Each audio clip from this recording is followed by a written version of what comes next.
One more thing, I got so many screenshots of Claressa talking about starting on her baby after her last fight. So if you do the math, after the last fight, if she was trying to get pregnant, her getting big right now makes sense. I have told Papoose. I told them, why don't you tell us, why don't you tell It seems like Pac's mom has finally reached her breaking point with all the drama surrounding him. In fact, people say she's now openly laughing after hearing the shocking rumor that Claressa Shields might actually be pregnant. At first, most fans brushed it off as another wild internet story. But recently, a few insiders who attended Claressa's latest training camp claimed something looked very different. According to them, she's quietly considering pulling out of her upcoming fight because that small bump everyone noticed isn't exactly staying small anymore. It's growing quickly, and the gossip around it is spreading even faster. Now the speculation is exploding online.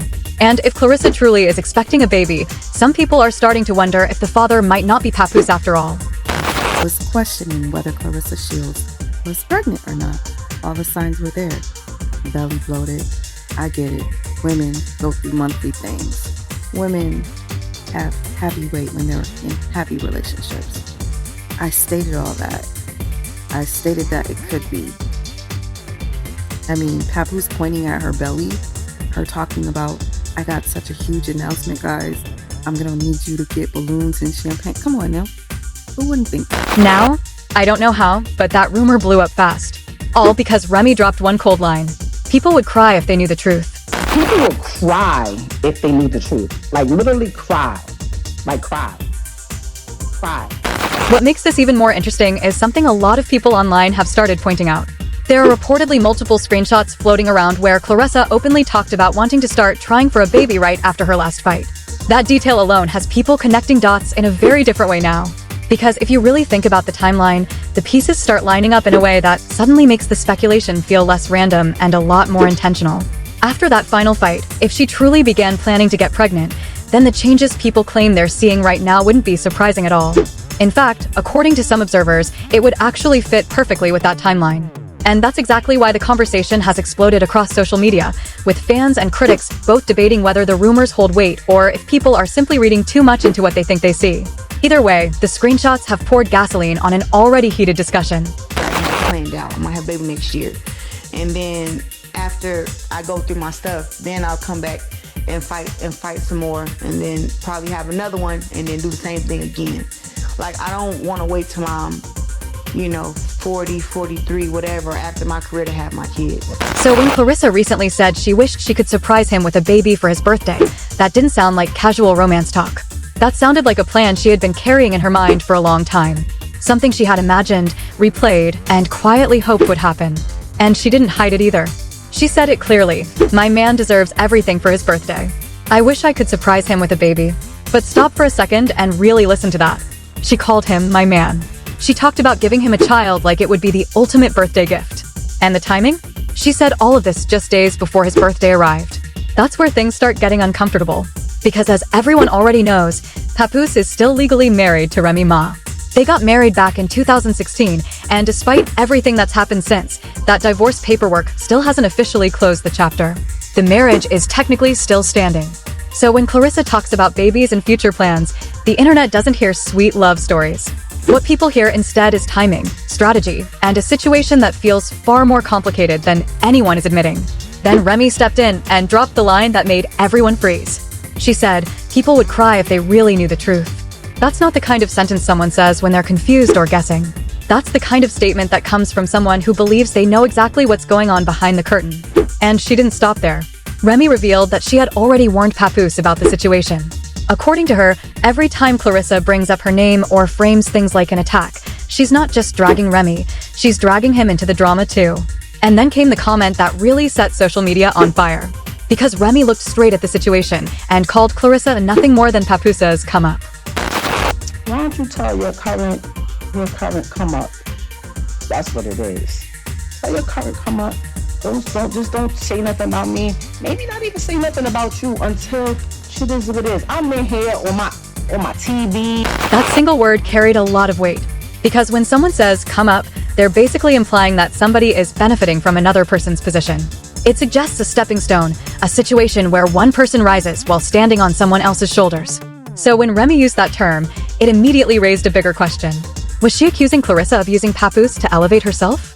Or was she hinting that Claressa doesn't actually know the entire truth behind the scenes? Because if Claressa truly felt secure in that relationship, she probably wouldn't feel the need to jump online week after week trying to prove how deeply she loves him. And yet, that's exactly what happened. Claressa fired back at the critics and wrote, "Y'all are so mad he's happy and in love with me." Whenever I feel like saying Papoose name, I'm gonna say his name. Quiet. Yup. Take a picture, a video, I'm gonna do it. Papoose. Papoose, be hitting this Papoose.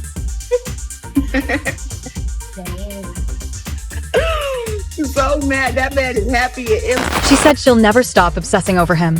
She even snatched at a woman who asked Papoose how he likes his eggs. Fire back. Scramble hard. I know exactly how he likes his eggs. How you want your eggs? Scramble hard. I know how he likes it. That's enough. You know how I want mine too. You know how much I cook for this man? Yeah, the whole energy felt territorial. It came off like someone saying, "I know my man behind closed doors, and everyone else is just watching from the outside." And when a woman starts sharing little relationship details in public, even something as small as breakfast routines, it's usually not random. That's a quiet way of planting a flag. A way of saying, "This is mine." But here's where the situation starts to twist. If Claressa really feels that secure, why does Remy still seem to hold so much influence over the narrative? Because every time Claressa brings up the future, especially the idea of having a baby, Remy doesn't explode or start yelling online. Instead, she moves differently. She responds with calm, calculated flexes. For example, Claressa recently showed off a Van Cleef and Arpels bracelet that Papoose had gifted her, proudly flashing it like proof of their connection. But almost immediately after that, Remy posted photos of herself wearing several Van Cleef and Arpels bracelets stacked on her wrist. Not one, but layers of them. And that's the kind of response that doesn't scream. It whispers. But somehow, it still says everything.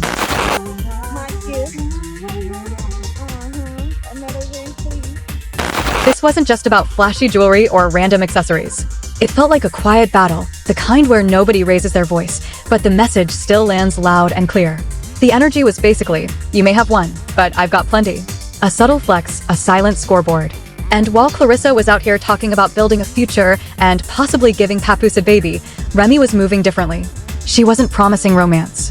She was promising that the truth would eventually surface. But then the story took another turn. Papoose publicly celebrated Claressa after she secured that massive $8 million deal, praising her success and making it clear he was proud of her. He even said he loved her to death, putting those words out there for everyone to hear. We want you to know that we're in full support. Well, I'm definitely in full support because I love you to death. Let me say it again in case they ain't hear me. I love you to death more than anything. But look, congratulations, Win Records, Claressa the Quote Shields. Let's go, baby. $8 million new deal. So publicly, Papoose is loud when it comes to Claressa. He celebrates her, praises her, and shows up proudly when she wins. But when it comes to the legal reality, things go quiet. Because on paper, the documents still say that Remy Ma is his wife. The marriage hasn't officially closed its chapter. And now the audience is completely divided. Some fans believe Claressa is simply building the life she wants, creating a family with the man she loves. Others believe something else is happening, that she's moving quickly before the divorce ink even dries. And then Claressa made things even louder. She doubled down and said she wants 4 children with him. Not 1, not 2, 4. She even posted before that she can't wait to get pregnant, adding that when it happens, people will be crying and punching the steering wheel. That kind of statement isn't quiet love. That's bold, competitive energy. Because when someone says they can't wait to have a baby partly because people will be upset about it, that doesn't sound peaceful. It sounds strategic. Then the speculation exploded. After Claressa hinted about pregnancy again, some people online started whispering something wild. What if the baby isn't even his?